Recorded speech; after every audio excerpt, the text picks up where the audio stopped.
Here we are for another bonus round of the 70s versus the 90s, and it's a real crazy one with Robert Altman's Images versus Brian De Palma's Raising Cain.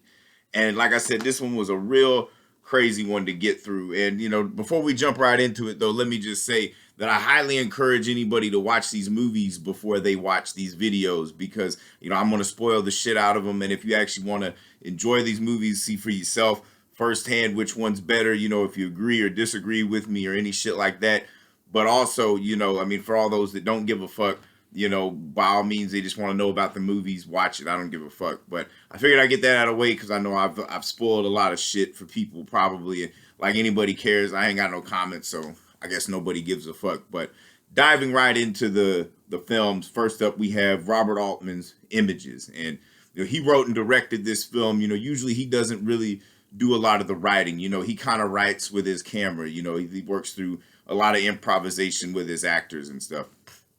And he is definitely like one of the best actors at giving women really strong roles. And that nothing was better than Susanna York's performance in Images. This movie perfectly captures like mental illness and like how like it puts you right there. It doesn't really explain a whole lot of shit. But you can tell, especially like the more you watch this film, this is like, there's the end frame of that film is that puzzle with a few missing pieces. And that perfectly epitomizes this movie because it really is a puzzle, and, the way Altman uses the sounds and the music and the cinematography is just incredible too. I know if you're jizzing over cinematography, it's probably a shitty movie, but that's not the case with this one because Vilmos Zsigmond was one of the greatest cinematographers of all time. How he captured landscapes and shit, it just had like a kind of an antique vibe to it, but of course Susanna York's performance is so fucking strong. You can easily tell, that not everything she sees or hears is true, and you definitely go through all the mental anguish with her. I don't think I've ever seen a film depict mental illness in such a way other than maybe Scorsese's The King of Comedy. But this is such an accurate representation of mental illness that Altman even won an award from like some psychiatry board or something to do with mental health. That's how good this movie was. And with Altman, this guy hated movies, but yet he made some of the greatest movies because you really feel that shit. The mental illness is not used as like a exploitative thing. This woman's clearly going through some shit. Some of the background of it, Susanna York, when she got the role for this movie, ended up pregnant. And so Altman's like, well, we'll just play it pregnant. So she's kind of going through that shit.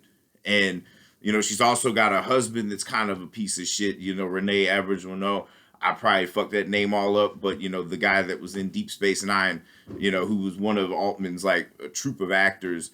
And, he's phenomenal as like the piece of shit husband, but you can tell he's trying. Like he clearly thinks something's wrong. So they go out to the country to try to get away from it all, get a little fresh air. Maybe that'll help revitalize Catherine and shit. But, it's just, it doesn't really help because like she's seeing, motherfuckers that are dead from her past. And she's got her husband's friend trying to fuck her. And, if you want to play on the whole like symbolism and shit, if she really is pregnant in the movie, then, her husband's friend's daughter represents like the younger version of her. There's even like, a whole thing like she's, well, that probably could be my kid, which is preposterous. Anyways, that just goes to show you how mentally ill this woman is. And, it's a very shocking ending too. Like Altman had a way of really like, just really like punching you in the gut with the fucking ending because she thinks, she's able to kill these mental apparitions. And what she thinks is a mental apparition is actually her husband.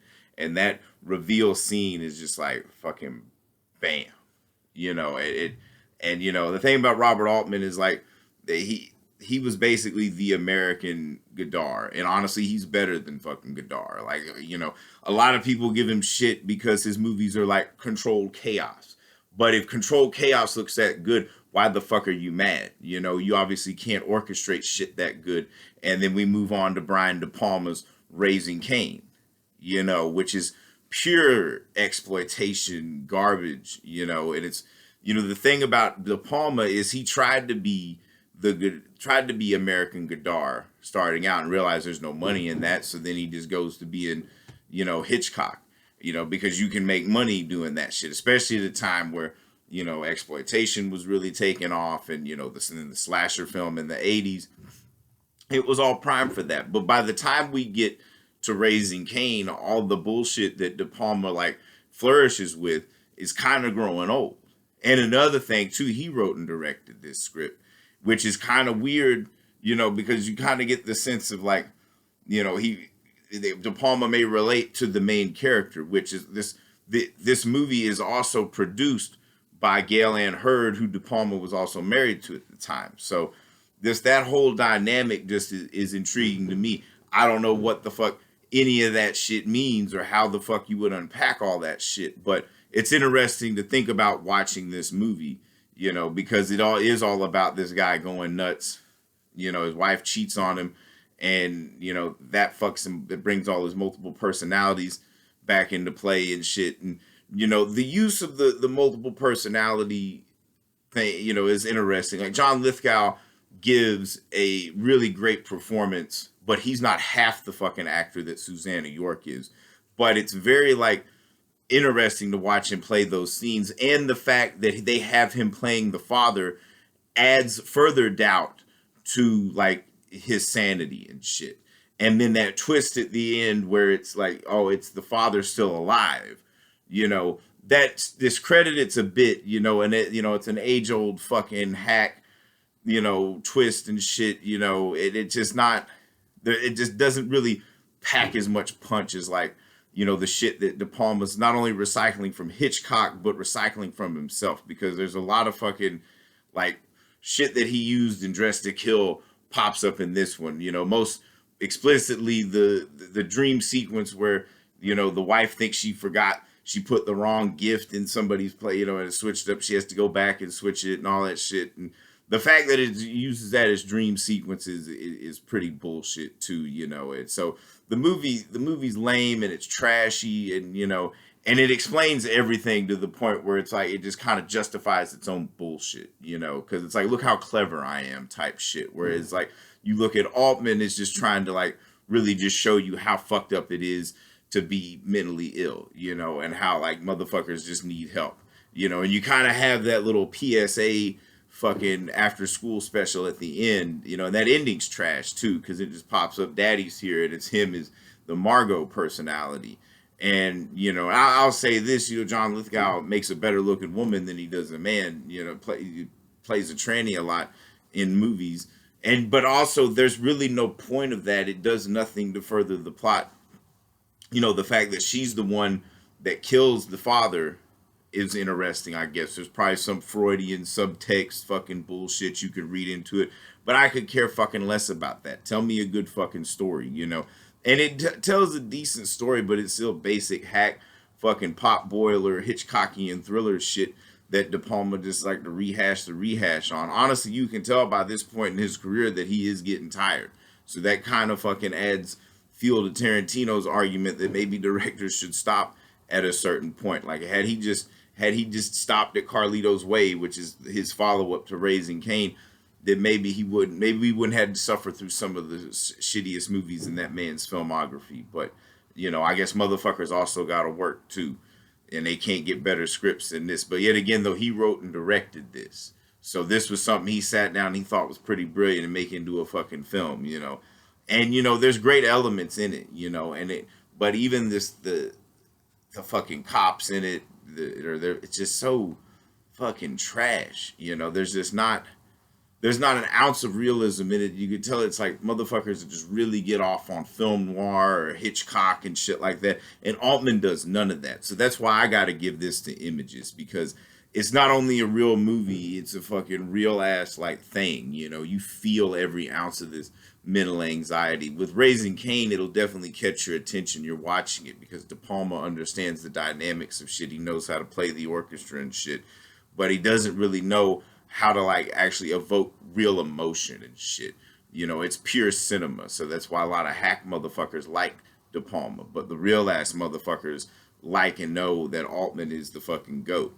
You know, you can't really fuck with Altman, especially when it comes to actors.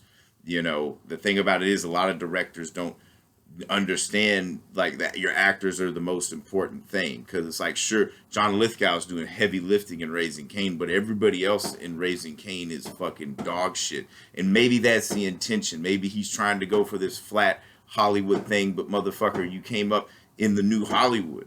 You know, you're supposed to be tearing down all this shit, and y'all are building it back up in the fucking 90s. You know, that's why cinema's trash, why the cinema died, because, you know, the shit that we could have did went further than the 70s. And I don't know, I'm rambling now, but it's all bullshit. But the only thing that's not bullshit, Images wins this round. So for anybody keeping score, that's 13-9 70s. 70s got another, they're smoking the fucking 90s, probably because the 90s are fucking trash. You know, too busy up old Hollywood's ass trying to relive the glory days of when you were a kid or some shit, or fucking just being trashy for trashy's sake. You know, there's a certain way of being like titillating and edgy without just being hack as shit. And De Palma never found it, I guess, but Altman never needed to, because he wasn't hacky. That motherfucker was a language all his own. And, you know, I say American Godard, but you know what? That's an insult to Altman, because he's like 3 times, maybe 20 times the fucking director Godard was.